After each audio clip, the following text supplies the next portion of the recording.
Grimm's Household Tales, translated by Margaret Hunt, read by Paul Martin. This audio book and its underlying text is in the public domain. Number 187. The True Bride. There was once upon a time a girl who was young and beautiful, but she had lost her mother when she was quite a child, and her stepmother did all she could to make the girl's life wretched. Whenever this woman gave her anything to do, she worked at it tirelessly and did everything that lay in her power. Still she could not touch the heart of the wicked woman by that. She was never satisfied. It was never enough. The harder the girl worked, the more work was put upon her, and all that the woman thought of was how to weigh her down with still heavier burdens, and make her life still more miserable. One day she said to her, "Here are 12 pounds of feathers which you must strip, and if they are not done this evening you may expect a good beating. Do you imagine you are too idle, away the whole day?" The poor girl sat down to the work, but tears ran down her cheeks as she did so, for she saw plainly enough that it was quite impossible to finish the work in one day. Whenever she had a little heap of feathers lying before her, and she sighed or clasped her hands together in her anguish, they flew away, and she had to pick them out again and begin her work anew. Then she put her elbows on the table, laid her face in her two hands, and cried, "Is there no one then on God's earth to have pity on me?" Then she heard a low voice which said, "Be comforted, my child, I have come to help you."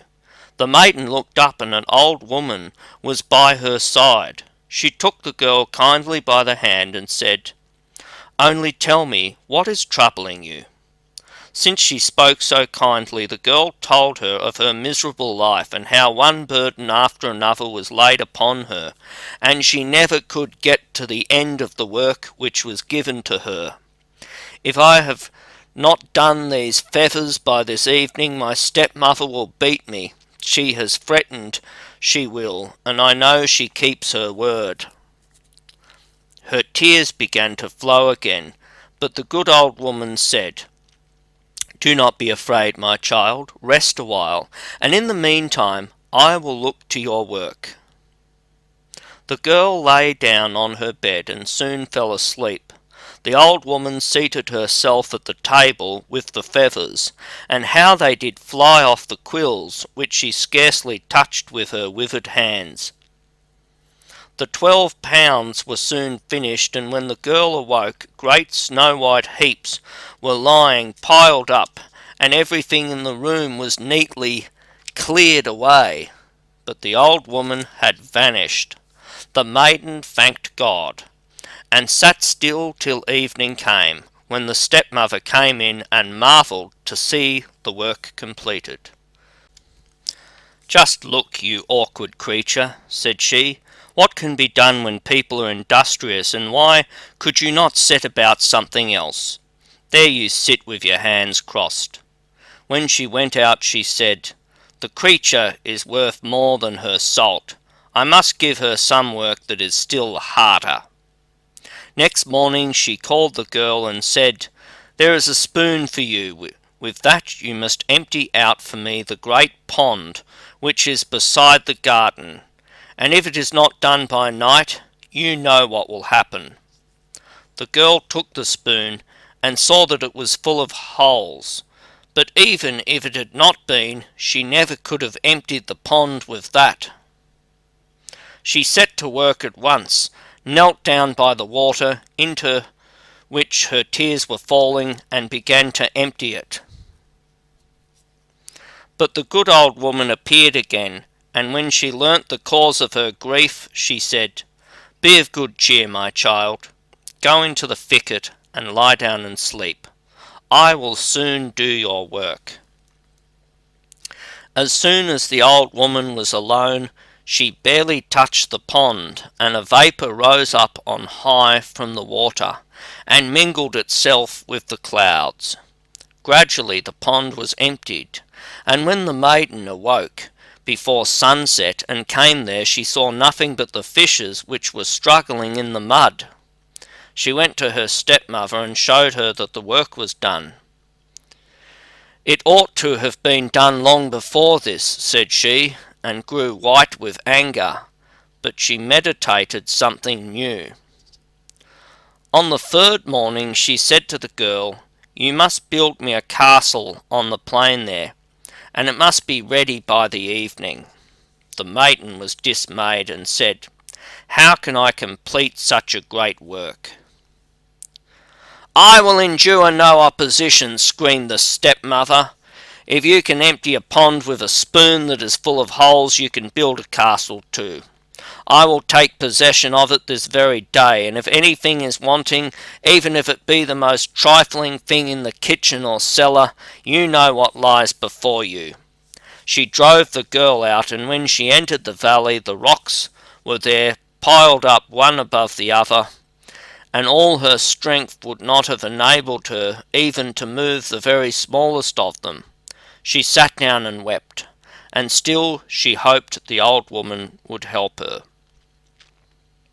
The old woman was not long in coming. She comforted her and said, "Lie down there in the shade and sleep. I will soon build the castle for you. If it would be a pleasure to you, you can live in it yourself." When the maiden had gone away, the old woman touched the grey rocks. They began to rise and immediately moved together as if giants had built the walls, and on these the building arose, and it seemed as if countless hands were working invisibly and placing one stone upon another. There was a dull, heavy noise from the ground. Pillars arose of their own accord on high, and placed themselves in order near each other. The tiles laid themselves in order on the roof, and when noon came, the great weathercock was already turning itself on the summit of the tower, like a golden figure of the Virgin with fluttering garments.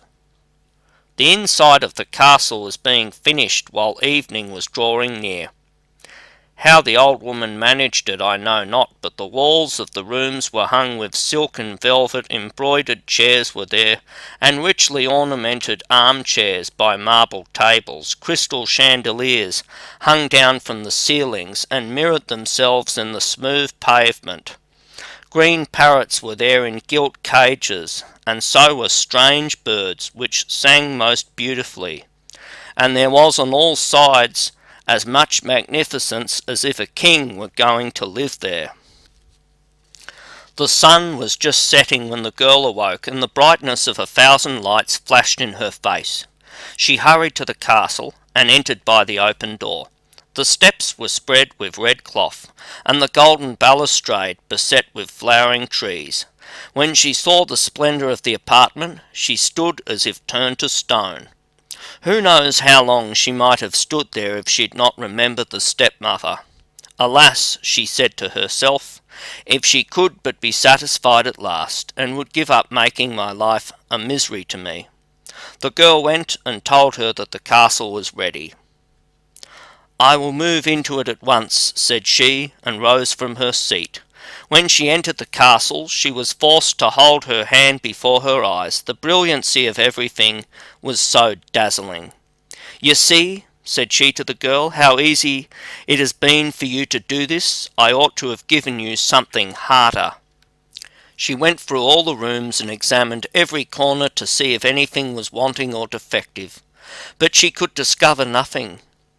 "Now we will go down below," said she, looking at the girl with malicious eyes. "The kitchen and the cellar still have to be examined, and if you have forgotten anything, you shall not escape your punishment." But the fire was burning on the hearth, and the meat was cooking in the pans. The tongs and shovel were leaning against the wall, and the shining brazen utensils all arranged in sight. Nothing was wanting, not even a coal box and water pail. "Which is the way to the cellar?" she cried. "If that is not abundantly filled, it shall go ill with you." She herself raised up the trapdoor and descended, but she had hardly made 2 steps before the heavy trapdoor, which was only laid back, fell down. The girl heard a scream, lifted up the door very quickly to go to her aid, but she had fallen down, and the girl found her lying lifeless at the bottom. And now the magnificent castle belonged to the girl alone. She at first did not know how to reconcile herself to her good fortune. Beautiful dresses were hanging in the wardrobes, the chests were filled with gold or silver, or with pearls and jewels, and she never felt a desire that she was not able to gratify. And soon the fame of the beauty and riches of the maiden went over all the world. Wooers presented themselves daily, but none pleased her. At length the son of the king came, and he knew how to touch her heart, and she betrothed herself to him. In the garden of the castle was a lime tree, under which they were one day sitting together, when he said to her, "I will go home and obtain my father's consent to our marriage. I entreat you to wait for me here under this lime tree. I shall be back with you in a few hours." The maiden kissed him on his left cheek and said, "Keep true to me, and never let anyone else kiss you on this cheek. I will wait here under the lime tree until you return." The maid stayed beneath the lime tree until sunset, but he did not return. She sat 3 days from morning till evening, waiting for him, but in vain. As he still was not there by the 4th day, she said, "Some accident has assuredly befallen him. I will go out and seek him, and will not come back until I have found him." She packed up 3 of her most beautiful dresses, one embroidered with bright stars, the second with silver moons, the third with golden suns, tied up a handful of jewels in her handkerchief, and set out. She inquired everywhere for her betrothed, but no one had seen him. No one knew anything about him. Far and wide did she wander through the world, but she found him not. At last she hired herself to a farmer as a cowherd, and buried her dresses and jewels beneath a stone. And now she lived as a herdswoman, guarded her herd, and was very sad and full of longing for her beloved one. She had a little calf, which she taught to know her, and fed it out of her own hand. And when she said, little calf, kneel by my side, and do not forget your shepherd maid," as the prince forgot his betrothed bride, who waited for him neath the lime tree's shade. The little calf knelt down, and she stroked it. And when she had lived for a couple of years alone and full of grief, a report was spread over all the land that the king's daughter was about to celebrate her marriage.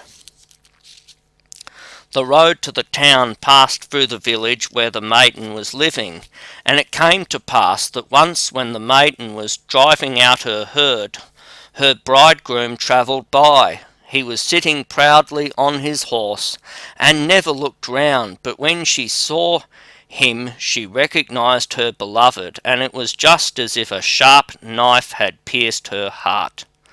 "Alas," said she, "I believe him true to me, but he has forgotten me."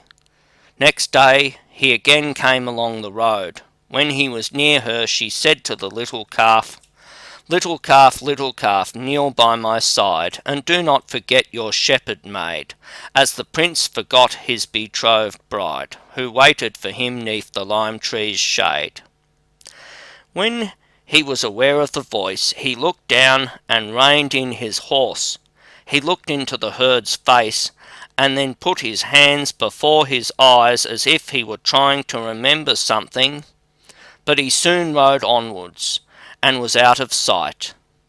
"Alas," said she, "he no longer knows me," and her grief was even greater.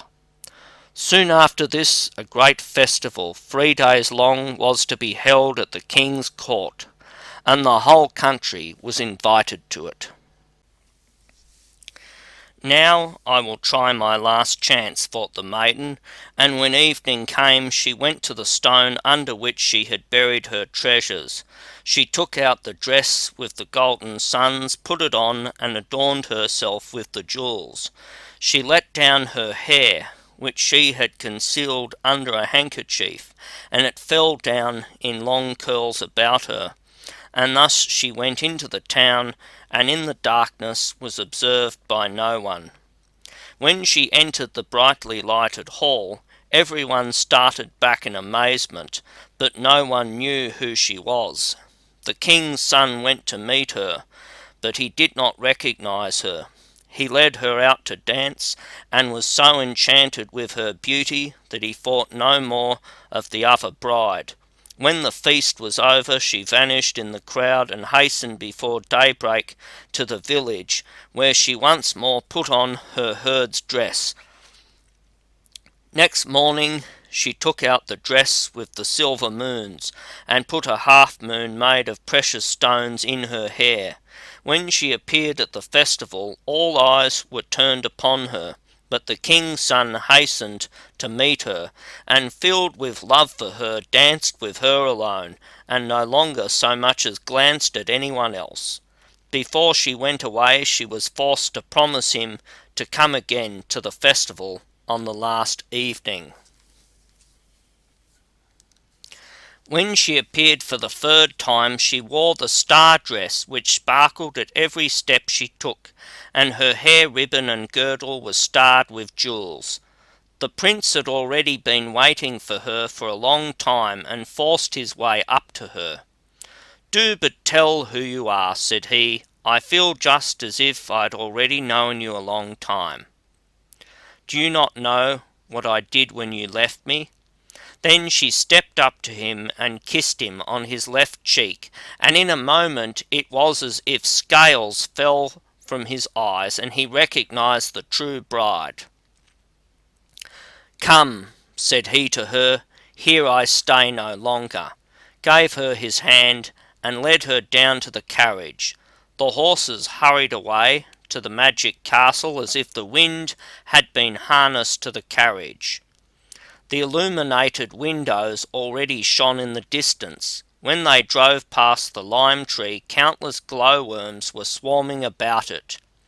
It shook its branches and sent forth their fragrance. On the steps flowers were blooming, and the room echoed with the song of strange birds. But in the hall the entire court was assembled, and the priest was waiting to marry the bridegroom to the true bride.